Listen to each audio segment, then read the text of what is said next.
ఉన్నది మాకేం బాగానే ఉన్నాం కదా అని చెప్పి ఆదిలాబాద్లో ఉండే రైతులు అనుకుంటే నడవదు, అలంపూర్లో ఉండే రైతులు అనుకుంటే నడవదు, అశోక్ నగర్లో నిరుద్యోగులు అనుకుంటే నడవదు, స్కూళ్ళల్లో విద్యార్థులు అనుకుంటే నడవదు, ఉద్యోగులు అనుకుంటే నడవదు. మీకు జరుగుతున్న నష్టాన్ని మెట్రిక్స్ ద్వారా నేను వివరిస్తాను. మిత్రులారా, ఈ 7,000 కోట్లతోని దాదాపుగా 1,32,000 డబుల్ బెడ్రూమ్ ఇండ్లు కట్టవచ్చు. అంటే 5 లక్షల మంది పేదవాళ్లకు గూడు నిర్మించవచ్చు.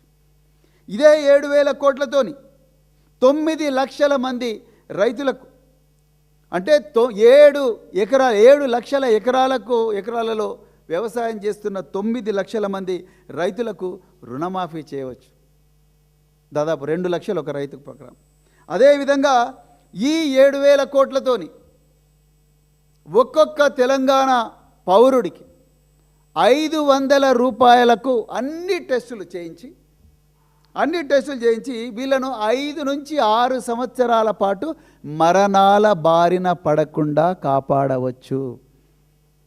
అంటే 500 రూపాయలు పెడితే మొత్తం నఖశిఖ పర్యంతం heart, liver, body, BP, sugar, thyroid, ఇవన్నీ టెస్టులు కేవలం 500తోనే గవర్నమెంట్ అన్ని హాస్పిటల్తో మాట్లాడితే దాదాపుగా తెలంగాణ ప్రజలు 5 నుంచి 6 సంవత్సరాల పాటు ఆరోగ్యంగా మరణానికి దూరంగా ఉంటారు.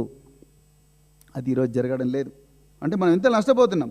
అదేవిధంగా ఒక్కొక్క తెలంగాణ పౌరుడికి ఒక స్మార్ట్ వాచ్ 1000 రూపాయలు, ఒక పేర్ ఆఫ్ షూస్ 500 ఇచ్చి వీళ్లకు ఇవన్నీ కూడా ఒక ప్యాకేజీ రూపంలో ఇస్తే ఈ తెలంగాణ సమాజం డాక్టర్ల దగ్గర పోకుండా ఉంటుంది. అంటే వాళ్ళ ఆయుష్ పెరుగుతుంది. ఒక్కసారి ఆలోచించండి. అదేవిధంగా తెలంగాణ అంటేనే పిల్లలు ఆడుకోవాలనుకుంటారు, కబడ్డీ ఆడతారు, అది ఊర్లల్లో రన్నింగ్ ఉంటుంది, అదేవిధంగా ఈత కొట్టుకుంటుంటారు చెరువులల్లో. ఇలాంటి బిడ్డలకి ఈరోజు ఇలాంటి స్పోర్ట్స్, ఒక ముఖ్యమంత్రి గచ్చిబౌలి స్టేడియంలో మెస్సీతోని ఫుట్బాల్ ఆడంగానే తెలంగాణతో కూడా ఫుట్బాల్ ఆడినట్టు కాదు.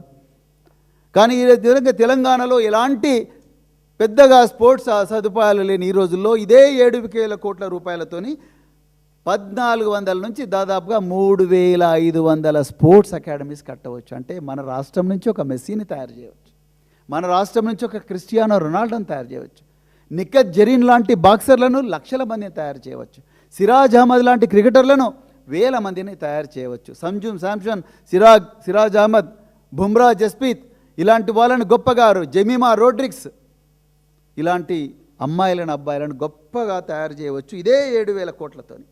అదేవిధంగా మన నిరుద్యోగ బిడ్డలు పొద్దున్న లేస్తే అశోక్ నగర్లో రోడ్ల మీదకి వస్తున్నారు, మాకు జాబ్ క్యాలెండర్ ఇవ్వండి అని.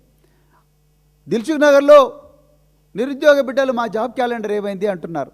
ఇదే 7,000 కోట్లతోని దాదాపుగా 40 లక్షల మంది అన్ఎంప్లాయిడ్ యూత్కు ఎన్నో కోచింగ్ సెంటర్స్ మండల్ లెవెల్లో పెట్టవచ్చు, ఎయిర్ కండిషన్డ్ కోచింగ్ సెంటర్లు పెట్టవచ్చు, study rooms, air condition coaching centres with free material, with free internet. 7,000 కోట్లతోనే అద్భుతంగా ఉంటుంది. పిల్లలు ఇక్కడిని తెలంగాణలో కాదు, బీహార్ వాళ్ళు ఎట్లయితే రైల్వే రిక్రూట్మెంట్ బోర్డులో మొత్తం ఉద్యోగాలు వాళ్ళు ఎట్లయితే తీసుకుంటారో, రేపు తెలంగాణ బిడ్డలు కాశ్మీర్ నుంచి కన్యాకుమారి వరకు, గుజరాత్ నుంచి బెంగాల్ దాకా అన్ని సెంట్రల్ గవర్నమెంట్ డిపార్ట్మెంట్స్లో, అన్ని స్టేట్ గవర్నమెంట్ డిపార్ట్మెంట్స్లో, అన్ని ప్రైవేట్ కంపెనీలో తెలంగాణ బిడ్డలు ఉంటారు. ఒక్కసారి ఆలోచించండి 7,000 కోట్లతో ఎంత చేయవచ్చో.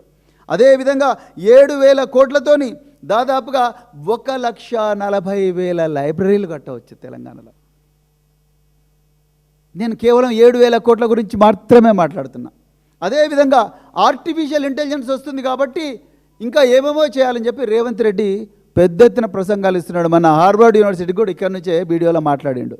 అయ్యా రేవంత్ రెడ్డి గారు, ఇదే 7,000 కోట్లతోని ఎన్నో ఒక్కొక్క coaching, AI artificial intelligence coaching centre ఒక్కొక్క 1 కోటి రూపాయలతోని ప్రతి నియోజకవర్గ హెడ్ క్వార్టర్లో పెట్టి లక్షలాది మంది బిడ్డలకు మనుషులను ఏ విధంగా కంట్రోల్ చేయాలి, వస్తున్న కృత్రిమ మేధస్సు సునామీ నుండి తెలంగాణ బిడ్డలు ఏ విధంగా కాపాడబడాలి అన్న విషయం మీద ఆలోచించవచ్చు. ఒక్కసారి ఆలోచించండి. విదేశాలకు ఒక్కొక్క పేద బిడ్డ పోతే 25 లక్షల రూపాయలు, 25 లక్షల రూపాయలు ఒక్కొక్క పేద బిడ్డకు పోతే ఇస్తుంది గవర్నమెంట్ ఓవర్సీస్ విద్యానిధి కింద. ఈ తెలంగాణలో ఇదే 7,000 కోట్లతోని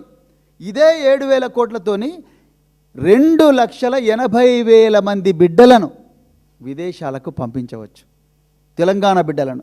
వీళ్ళు విదేశాలకు పోతే ఒక్కొక్కరు బాగా చదువుకొని మళ్ళీ అక్కడ ఉద్యోగాలు చేస్తూ నెలకు $1000 పంపించిన, $1000 పంపించిన 2800 కోట్లు తెలంగాణకు వాపసు ఆదాయం వస్తుంది. అంటే ఈ ఆదాయం అంతా పొంగులేటి శ్రీనివాసరెడ్డి మీరే తీసుకోవాలనా? రేవంత్ రెడ్డి మీ బ్రదర్సే తీసుకోవాలనా? మీరే తీసుకోవాలనా?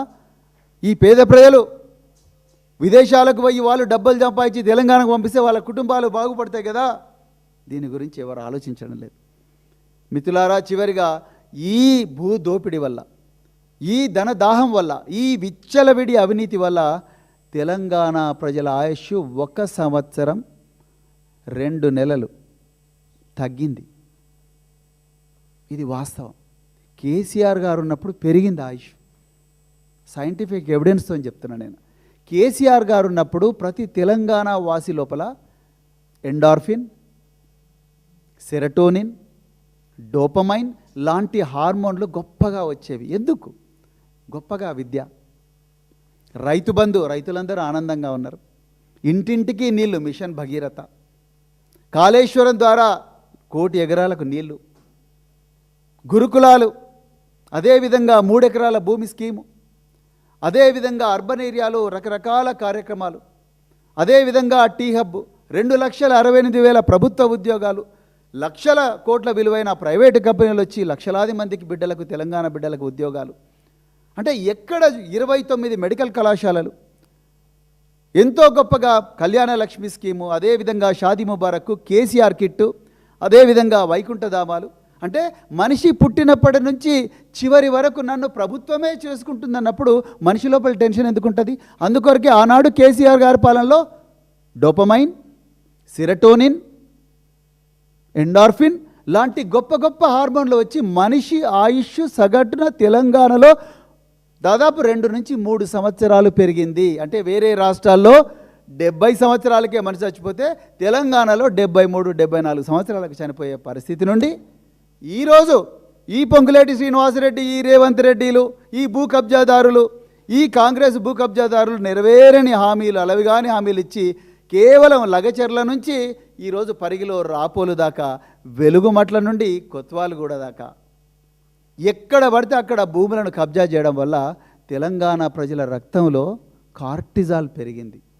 అంటే స్టీరాయిడ్స్ పెరిగినాయి.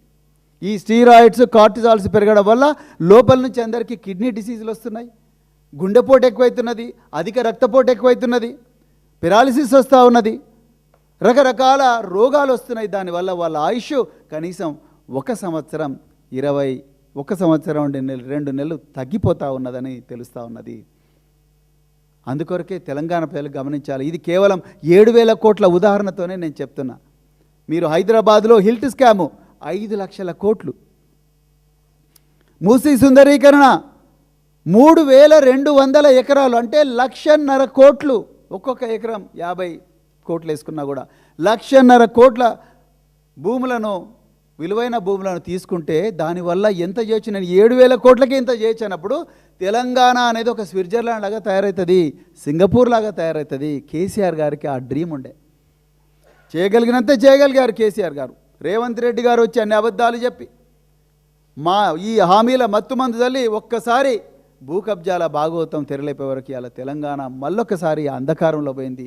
తెలంగాణ ప్రజలు, ముఖ్యంగా యువతకు నేను ఒక్కటే రిక్వెస్ట్ చేస్తున్నా, ఈ మనకు జరుగుతున్న నష్టాన్ని వీటి మీద రీల్స్ చేయండి, వీటి మీద షార్ట్స్ చేయండి, వీటి మీద ఇన్స్టా పోస్టులు పెట్టండి. ఈ రేవంత్ రెడ్డి తీసుకొచ్చే హేట్ స్పీచ్ బిల్స్కో లేకపోతే వాటికో వీటికో మనం భయపడాల్సిన అవసరం లేదు. పొంగులేటి సమాచార పౌర సంబంధాల శాఖను కంట్రోల్ చేయగలడేమో కానీ మన మనసులను కంట్రోల్ చేయలేడు, మన మాటలను కంట్రోల్ చేయలేడు, మన భావాలను కంట్రోల్ చేయలేడు. అలా కంట్రోల్ చేయాలనుకున్న ప్రతి నియంత కూడా చరిత్రలో మట్టి గార్చిండ్రు. అందుకొరకు ఈరోజు మనమందరం కూడా ఏకతాటి మీద ఉండి ఈ తెలంగాణకు జరుగుతున్న నష్టం మీద రాత్రింబవళ్ళు మనదైన శైలిలో రాజ్యాంగబద్ధంగా శాంతియుతంగా పోరాడాల్సిన అవసరం ఉన్నది. చివరిగా ఒక్కటే మాట, పొంగులేటి శ్రీనివాసరెడ్డి, రేవంత్ రెడ్డి, ఈ అధికార యంత్రాంగం మీ చేతిలో ఉన్న అధికారులారా, ప్రభుత్వ అధికారులారా, మీకు 72 గంటల టైం ఇస్తున్నాం. బిడ్డ, మీరు నిజంగా ప్రభుత్వ ఖజానా నుంచి జీతం తీసుకుంటా ఉన్నారు, మీకు కండక్ట్ రూల్స్ ఉన్నాయి, రేపొద్దున మీరు సైన్ చేసిన ఫైల్సే మాట్లాడతాయి. మీరు అర్జెంటుగా పోయి అక్కడ ఎవరైతే కోహినూర్ అనే సంస్థనో మెగా కృష్ణారెడ్డి ఎంఏఎల్ ఏదైతే ఉన్నదో, లేకపోతే పొంగులేటి శ్రీనివాసరెడ్డి క్రిస్టల్ మ్యాన్షన్స్ ఏదైతే ఉన్నదో, ఏక్యూ స్క్వేర్ అయితే ఉన్నదో, వాళ్ళందరి మీద అర్జెంటుగా మీరు ఆదిబట్ల పోలీస్ స్టేషన్లో కేసు పెట్టాలి.